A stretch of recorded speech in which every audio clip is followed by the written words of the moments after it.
Dear friends, welcome to RPA Tutorials. In this video, we bring you a preview into version 11 of Automation Anywhere Control Room. Automation Anywhere is yet to release the application installer, so do watch out for detailed videos on version 11 on our channel page. If you want to know more about the existing version 10.5 of Control Room, click on the link flashing above. The dashboard in version 11 is visibly different, with a new look and better visuals. It provides you exclusive graphical insight in the form of meaningful visuals and charts to help you analyze your RPA deployment.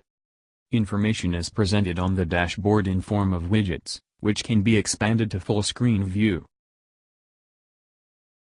You can then perform tasks such as applying filters, choosing chart styles, setting rulers, etc. for better visual analysis of the data presented. The Bots and Devices section of the dashboard also houses multiple widgets to give you graphical analytics of operational data related to bots deployed through your control room and the bot runner devices on which they are deployed. For example, the Bot Heartbeat widget helps calculate system resource utilization data for your bots and plots them on a graph to identify bots that use up most resources.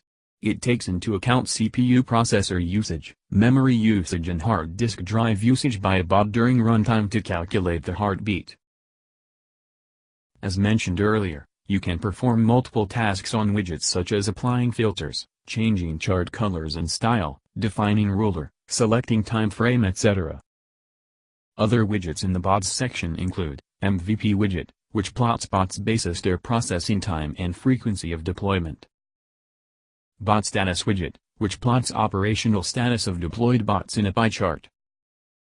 Top Failure Reasons widget. And Upcoming Schedules widget.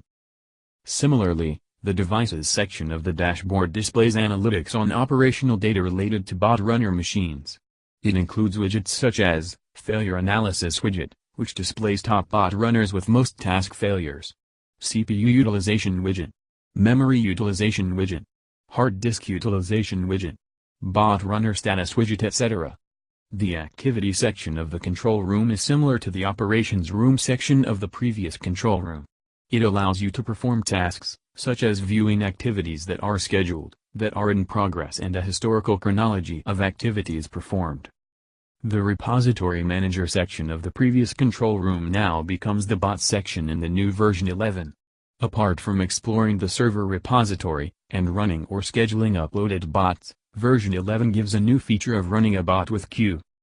Talking about queues, Automation Anywhere introduces the Workload Management feature in version 11, that allows you to manage your work items by dividing them into small yet logical modules, called queues, and processing those simultaneously, on a group of similar bot runner machines called device pool, to ensure your time-based SLAs are met and resource utilization is optimized. Other notable change in version 11 is in the Credential Vault section. The control room now allows you to create Credential Lockers, which can be used to group similar credentials and share it with other users. Access to each locker can be controlled at user level. You can select users who can add, delete, modify and consume credentials from a locker.